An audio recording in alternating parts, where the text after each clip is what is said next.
నమస్కారం ఘంటారావానికి స్వాగతం. ముందుగా ప్రధాన అంశాలు. ఎస్సీ ఎస్టీలపై జగన్ ఆప్యాయత మాటున అపకారం, పథకాలకు పాతరేసి ఎదుగుదలకు ఆటంకం.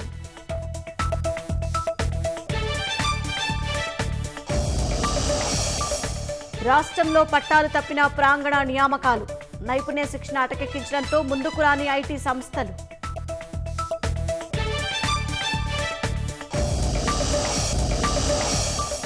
ఐదు రాష్ట్రాల ప్రజా తీర్పుపై ఆసక్తి పెంచిన ఎగ్జిట్ పోల్స్, తెలంగాణలో కాంగ్రెస్ వైపే మెజార్టీ సంస్థల మొగ్గు.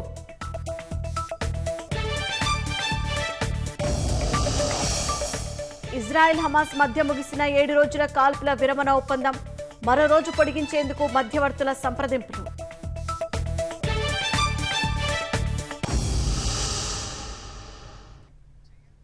బాగున్న కాళ్లను నరికేసి కృత్రిమ కాళ్లు అమర్చితే ఉన్న కాలు పోయిందని బాధపడాలా, లేదంటే కొత్త కాలు వచ్చిందని సంతోషపడాలా? రాష్ట్రంలో ఎస్సీ ఎస్టీలకు అంతుచిక్కని ప్రశ్నలు కూడా ఇలాంటివే. నా ఎస్సీ నా ఎస్టీ అంటూ జగన్ కురిపిస్తున్న ఆప్యాయత వెనుక ఆ సామాజిక వర్గాల ఎదుగుదలను దెబ్బతీసే అపకారం ఉంది. ఎస్సీ ఎస్టీలకు దశాబ్దాలుగా అందుతున్న పథకాలకు జగన్ ప్రభుత్వం పాతరేసింది. పైకి ఆప్యాయత నటిస్తూ భవిష్యత్తుకు అపాయం తలపెడుతోంది.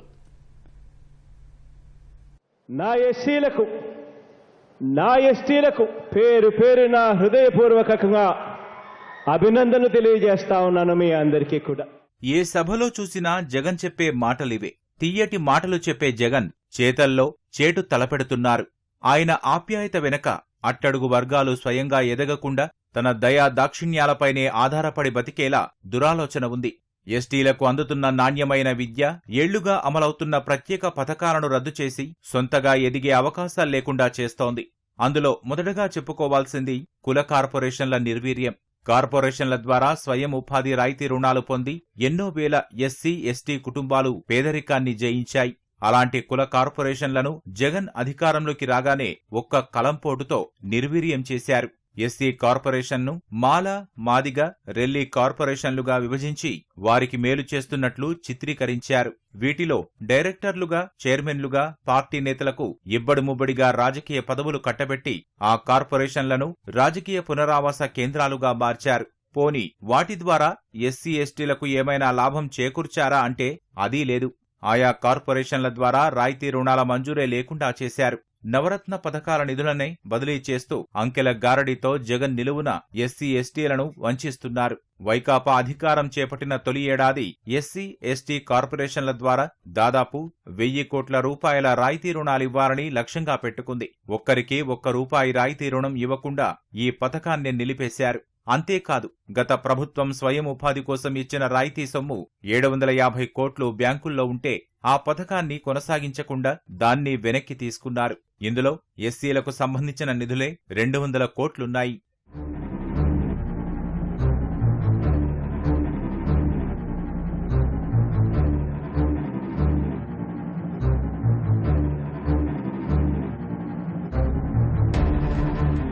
దశాబ్దాలుగా కేంద్ర సహకారంతో సబ్సిడీ రుణాల కింద రాష్ట్ర ప్రభుత్వాలు ఎస్సీలకు భూమి కొనుగోలు పథకాన్ని అమలు చేశాయి. ఒక్కో ఎస్సీ కుటుంబానికి సుమారు ఎకరం పొలం కొనుగోలు చేసి సాగు చేసేందుకు ఇచ్చారు.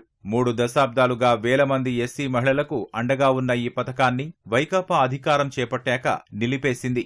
ఇదే కాదు, కేంద్ర ప్రభుత్వ సంస్థలైన జాతీయ ఎస్సీ ఆర్థికాభివృద్ధి సంస్థ, జాతీయ గిరిజన ఆర్థికాభివృద్ధి సంస్థలు ఎస్సీ ఎస్టీలకు అందించే రుణాలకు జగన్ ప్రభుత్వం మోకాలడ్డింది. కేంద్రం ఇచ్చే నిధులకు తన వంతు వాటా కలిపి రుణాలివ్వకుండా దశాబ్దాలుగా అమలవుతున్న పథకాలకు మంగళం పాడింది. 2015-19 వరకు రాష్ట్రంలో దాదాపు 23,000 ఎస్సీ ఎస్టీలకు 515 కోట్లకు పైనే సాయం అందింది. 2020-21 ఆర్థిక సంవత్సరంలో జాతీయ ఎస్సీ ఆర్థికాభివృద్ధి సంస్థ టర్మ్ రుణాల కింద రాష్ట్రానికి 6.54 కోట్లు కేటాయించిన రాష్ట్ర ప్రభుత్వం రాయితీ ఇవ్వలేదు. ఎన్నికలు దగ్గర పడుతుండటంతో జాతీయ సఫాయి కర్మచారి ఆర్థికాభివృద్ధి సంస్థ ద్వారా కేంద్రమిచ్చిన 38 కోట్ల నిధులతో తాజాగా 100 మంది లబ్ధిదారులకు మురుగుశుద్ధి వాహనాలను పంపిణీ చేశారు. ఇందులోనూ రాష్ట్ర ప్రభుత్వం ఇచ్చింది ₹1 కూడా లేదు. ప్రతిభావంతులైన ఎస్సీ ఎస్టీ పిల్లల కోసం 25 ఏళ్లుగా రాష్ట్రంలో బెస్ట్ అవైలబుల్ స్కూల్స్ పథకం అమలవుతోంది. గత తెదేపా ప్రభుత్వం ఈ పథకానికి ఏటా 100 కోట్లు ఖర్చు చేసి దాదాపుగా 1,00,000 మంది ఎస్సీ ఎస్టీ విద్యార్థులకు నాణ్యమైన విద్యను అందించింది. ఈ పథకాన్ని జగన్ ప్రభుత్వం నిర్వీర్యం చేసింది. ప్రైవేటు కళాశాలల్లో పీజీ చదివే విద్యార్థులకు ఫీజు రియంబర్స్మెంట్ను రద్దు చేసింది. విదేశీ విద్యా దీవెన పథకాన్ని సైతం పేద ఎస్సీ ఎస్టీ వర్గాలకు అందకుండా ఎక్కడలేని నిబంధనలు వెతికి మరీ తెచ్చి వారు అర్హతకే నోచుకోకుండా చేశారు. ఇది పైకి కనిపించకుండా ఆర్థిక సాయం పెంచి అమలు చేస్తున్నట్లు ప్రచారం చేస్తున్నారు. విదేశీ విద్యా దీవెన పథకం కింద తెదేపా ప్రభుత్వం 491 మంది ఎస్సీ ఎస్టీలకు ఆర్థిక సాయం అందిస్తే జగన్ ప్రభుత్వం లబ్ధి చేకూర్చిన ఎస్సీ ఎస్టీల విద్యార్థుల సంఖ్య 40 కూడా మించలేదు.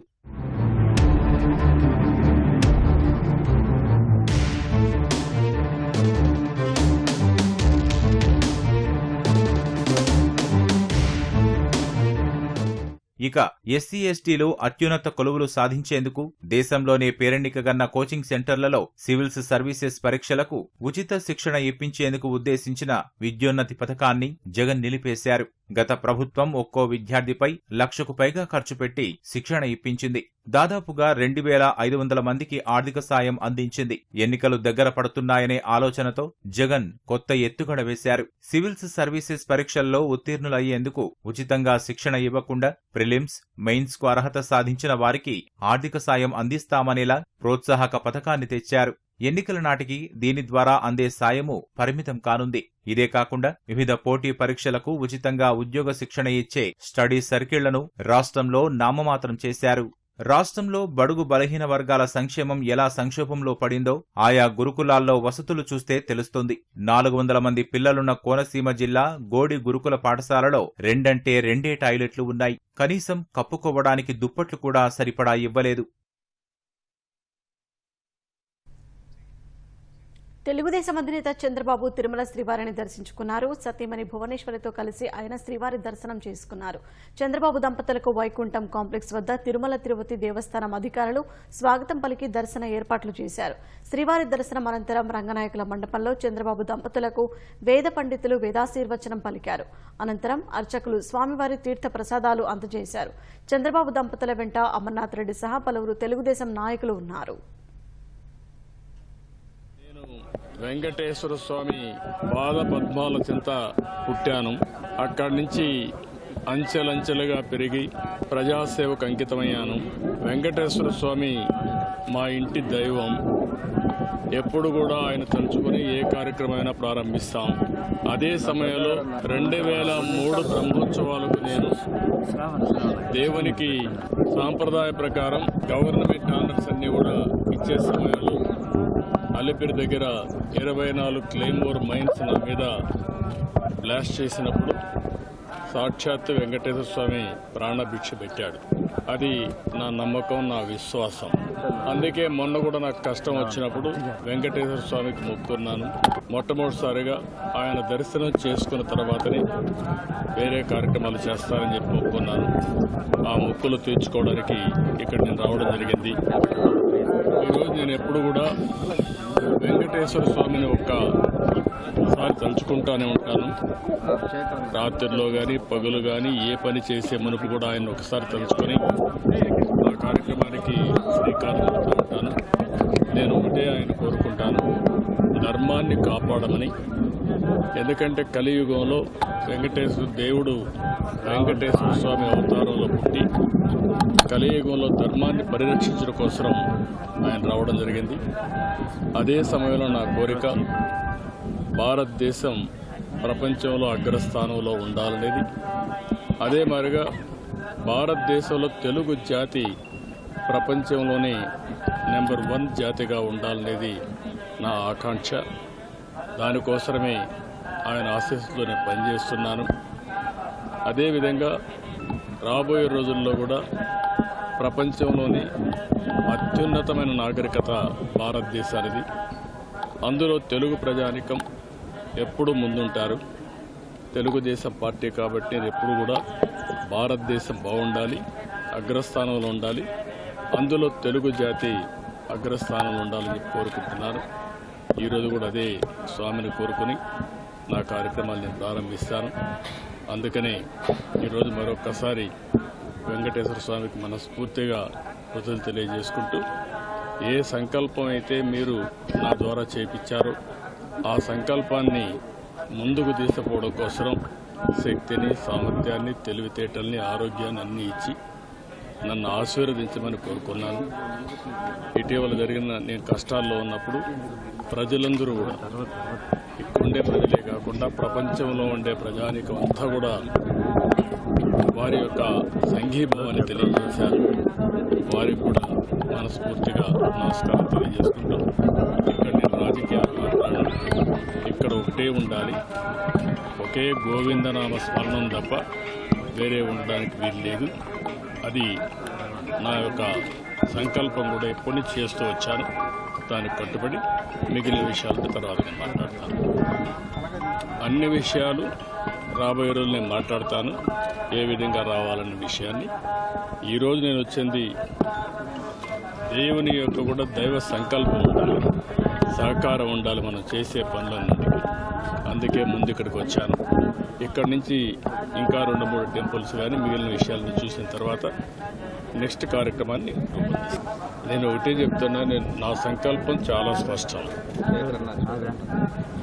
నేను 45 సంవత్సరాలుగా ప్రజల కోసం ప్రపంచంలో ఉండి కూడా ఎప్పటికప్పుడు అధ్యయనం చేసుకుంటూ అవి భారతదేశంలో ఉండే ప్రజలకు ఉపయోగపడాలి, అందులో తెలుగువారు ముందుండాలని నా ఆకాంక్ష. అది చేస్తూ వచ్చాను. మళ్ళీ రాబోయే రోజుల్లో ఏం చేయాలనేది అన్ని విషయాలు నేను మాట్లాడతాను. ఈ రోజుటికే ప్రపంచంలో భారతీయులు గుర్తింపు వచ్చింది, అందులో తెలుగువారు అగ్రస్థానంలో ఉన్నారు. భవిష్యత్తులో నెంబర్ 1 కమ్యూనిటీగా తెలుగు కమ్యూనిటీ ఉండాలని వెంకటేశ్వర స్వామి ఏ రాష్ట్రంలో అయితే నెలకొన్నాడో, ఇక్కడ అవతారం ఎత్తాడో, అలాంటి రాష్ట్రం నుంచి ఉండే తెలుగు జాతి, నేను ఎందుకంటే మొత్తం తెలుగువారు ఎక్కడున్నా ఒకటే, అలాంటి వాళ్ళు ముందుండాలి, భారతీయులు కూడా ముందుండాలి. ఈ సంకల్పం కోసం పనిచేస్తాను. రాష్ట్రంలో నెలకొన్న కరువు, వ్యవసాయ సంక్షోభాన్ని పార్లమెంట్ ఉభయ సభల ద్వారా కేంద్రం దృష్టికి తీసుకెళ్లడమే ప్రధాన అజెండాగా తెలుగుదేశం పార్టీ సమావేశం జరగనుంది.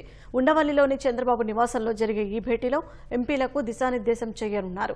రాష్ట్రంలో వైకాపా అధికార దుర్వినియోగానికి పాల్పడుతూ పెద్ద ఎత్తున ఓట్ల అక్రమాలకు తెరలేపిందనే అంశాన్ని ఈసీ దృష్టికి తీసుకువెళ్లేందుకు ఎంపీలు, ముఖ్య నేతలు సమన్వయం చేసుకునేలా ప్రణాళిక రూపొందించారు.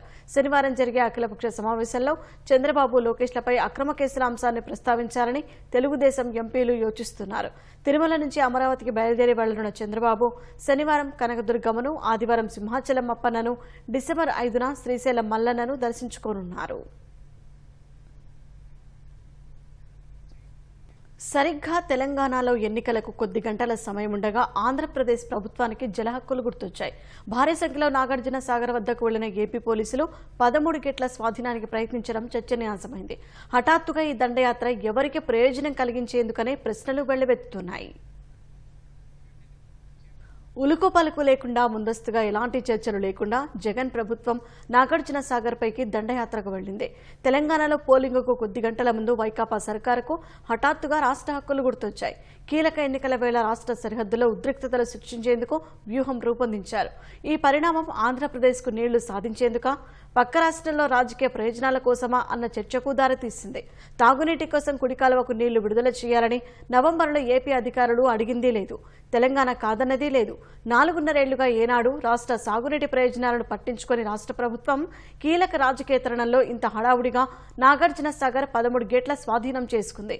తాగునీటి అవసరాలకు అంటూ 2000 క్యూసెక్కుల నీటిని కుడి కాలువ నుంచి విడుదల చేసింది. రాష్ట్ర విభజన సమయంలో కృష్ణా, గోదావరి నదీ బోర్డులు ఏర్పాటయ్యాయి. ఆ సమయంలో శ్రీశైలం జలాశయాన్ని ఆంధ్రప్రదేశ్, నాగార్జున సాగర్ను తెలంగాణ నిర్వహించాలనే నిర్ణయం వెలువడింది. ఈ నిర్ణయం సరిగా అమలు కాలేదు. శ్రీశైలం జలాశయంలో ఎడమ విద్యుత్ కేంద్రం తదితరాలను తెలంగాణ రాష్ట్రమే నిర్వహించుకుంటోంది. అటువైపు ఆంధ్రప్రదేశ్ అధికారులను రానివ్వడం లేదు. అదే సమయంలో నాగార్జున సాగర్ ప్రాజెక్టులో 26 గేట్లకు 13 గేట్లు ఆంధ్రప్రదేశ్ భూభాగంలో ఉంటాయి. కుడికాలువ నుంచి ఆంధ్రప్రదేశ్కు నీళ్లు కూడా తెలంగాణ అధికారులే విడుదల చేస్తున్నారు. గతంలో కృష్ణా బోర్డు ఆదేశాలు ఇచ్చినా నీళ్లు విడుదల చేయని సందర్భాలు ఉండేవి. తాజాగా ఇలాంటి సమస్యలేవి తలెత్తలేదు. ఈ నెలలో సాగర్ కుడికాలువ నుంచి నీళ్లు విడుదల చేయాలని తెలంగాణ అధికారులకు ఆంధ్రప్రదేశ్ ఇండెంట్ పంపిన దాఖలాలు లేవు. నీటి విడుదలకు ఈ 2 నెలల్లో ఎలాంటి ఇబ్బందులు రాలేదు. ఉమ్మడి జలాశయాలను బోర్డుల పరిధిలోకి తీసుకురావాలని ఎప్పటి నుంచో ఆంధ్రప్రదేశ్ డిమాండ్ చేస్తోంది. కానీ దీనిపై సీఎం ఇంతవరకు గట్టిగా మాట్లాడింది లేదు. అలాంటిది ఇప్పుడు పోలీసులు దండయాత్ర చేయడంలోని గూఢ అర్థమేంటో తెలియరాలేదు.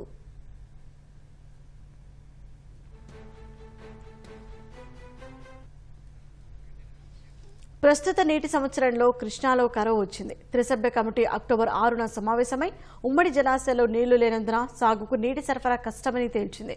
సాగర్, శ్రీశైలంలో ఉన్న 80 టీఎంసీల నీళ్లను 2024 జూన్ వరకు తాగునీటికే 2 రాష్ట్రాలు వినియోగించుకోవాలని నిర్ణయించారు. ఇందులో భాగంగా సాగర్ కుడి కాలువకు 15 టీఎంసీల నీళ్లు కేటాయించారు. అక్టోబర్ 24న తాగునీటి కోసం 5 టీఎంసీల నీళ్లు కుడి కాలువకు విడుదల చేశారు. 3 నెలలకోసారి 5 టీఎంసీలు తీసుకుని చెరువులు నింపాలనేది ప్రణాళిక. కుడి కాలువకు నీళ్లు విడుదల చేయాలని అధికారులు ఇండెంట్ పెట్టిన దాఖలాలు లేవు. ఎప్పుడో ఏళ్ల కిందట సాగర్ గేట్లు తమ భూభాగంలో ఉన్నందున తాము నిర్వహించుకుంటామని లేఖ రాయడం తప్ప ఇటీవల దీనిపై ఎలాంటి వివాదమూ రేగలేదు. ఇప్పుడు హఠాత్తుగా పోలీసులతో గేట్ల స్వాధీనానికి ప్రయత్నించడమే అనుమానాలకు తావిచ్చింది. తెలంగాణలో ఎన్నికలు జరుగుతున్నందున అక్కడి పోలీసుల నుంచి ప్రతిఘటన ఉండదని, ఇప్పుడు ఈ పని చేశామని పోలీసు ఉన్నతాధికారి ఒకరు చెప్పారు. తర్వాత మళ్లీ తెలంగాణ పోలీసులు స్వాధీనం చేసుకున్న నమ్మకం ఉందా అన్న ప్రశ్నకు ఆయన నుంచి సమాధానం రాలేదు.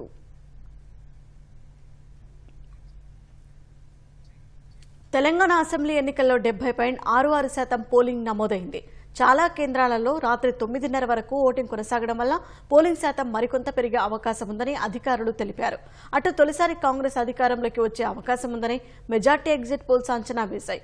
60 స్థానాలకు పైనే హస్తం పార్టీ సాధించే అవకాశం ఉన్నట్లు దాదాపు అన్ని సర్వే సంస్థలు తెలిపాయి. భారాస ప్రతిపక్ష పాత్రకే పరిమితం కావచ్చని పేర్కొన్నాయి. 3-4 స్థానాల్లో భాజపా, ఎంఐఎం నిలవచ్చని ఎగ్జిట్ పోల్స్ వెల్లడించాయి. తెలంగాణలో కాంగ్రెస్ అధికారంలోకి వచ్చే అవకాశాలు ఉన్నాయని మెజారిటీ ఎగ్జిట్ పోల్స్ వెల్లడిస్తున్నాయి. కాంగ్రెస్ కు 62 నుంచి 80 స్థానాలు వచ్చే అవకాశం ఉందని టుడేస్ చాణక్య అంచనా వేసింది. భారాసాకు 24 నుంచి 42 స్థానాలు, భాజపాకు 2 నుంచి 12, ఎంఐఎం 5 నుంచి 7 సీట్లు, ఇతరులు 1 నుంచి 2 సీట్లు గెలుస్తాయని టుడేస్ చాణక్య ఎగ్జిట్ పోల్స్ తెలిపింది. రిపబ్లిక్ టీవీ మ్యాట్రిడ్జ్ అంచనాల ప్రకారం కాంగ్రెస్ 58 నుంచి 68 చోట్ల, భారాస 46 నుంచి 56 స్థానాల్లో గెలుస్తాయని వెల్లడించింది. భాజపా 4 నుంచి 9 స్థానాల్లో, ఎంఐఎం 5 నుంచి 7 సీట్లలో విజయం సాధించే అవకాశం ఉందని పేర్కొంది. కాంగ్రెస్ 57 చోట్ల గెలిచే అవకాశం ఉందని సి ఓటర్ అంచనా వేసింది. భారాస 46, భాజపా 9, ఎంఐఎం 7 స్థానాల్లో గెలుస్తాయని తెలిపింది. ఇండియా టీవీ సిఎన్ఎక్స్ ప్రకారం భారాస 31 నుంచి 47 చోట్ల, కాంగ్రెస్ 63 నుంచి 79 స్థానాల్లో విజయం సాధిస్తాయి. భాజపా 2 నుంచి 4, ఎంఐఎం 5 నుంచి 7 స్థానాల్లో గెలుస్తాయని అంచనా వేసింది. భారాస 35 నుంచి 46, కాంగ్రెస్ 62 నుంచి 72 సీట్లలో విజయం సాధించే అవకాశం ఉందని పీపుల్స్ పల్స్ ఎగ్జిట్ పోల్స్ తెలిపింది. భాజపా 3 నుంచి 8 స్థానాలు, ఎంఐఎం 6 నుంచి 7, ఇతరులు 1 నుంచి 2 స్థానాల్లో గెలుస్తాయని అంచనా వేసింది. భారాస 45 నుంచి 51, కాంగ్రెస్ 57 నుంచి 67 చోట్ల గెలుస్తాయని రేస్ ఎగ్జిట్ పోల్స్ వెల్లడించింది. భాజపా 1 నుంచి 5 స్థానాల్లో, ఎంఐఎం 5 నుంచి 7 స్థానాల్లో గెలిచే అవకాశం ఉందని పేర్కొంది. భారాస 40 నుంచి 55, కాంగ్రెస్ 48 నుంచి 64 చోట్ల విజయం సాధిస్తాయని జన్ కీ బాత్ అంచనా వేసింది. భాజపా 7 నుంచి 13, ఎంఐఎం 4 నుంచి 7 స్థానాల్లో గెలుస్తాయని పేర్కొంది. భారాస 22 నుంచి 31 నియోజకవర్గాల్లో, కాంగ్రెస్ 67 నుంచి 78 స్థానాల్లో గెలిచే అవకాశం ఉందని చాణక్య స్ట్రాటజీస్ ఎగ్జిట్ పోల్స్ వెల్లడించింది. భాజపా 6 నుంచి 9, ఎంఐఎం 6 నుంచి 7 చోట్ల గెలిచే అవకాశం ఉందని తెలిపింది.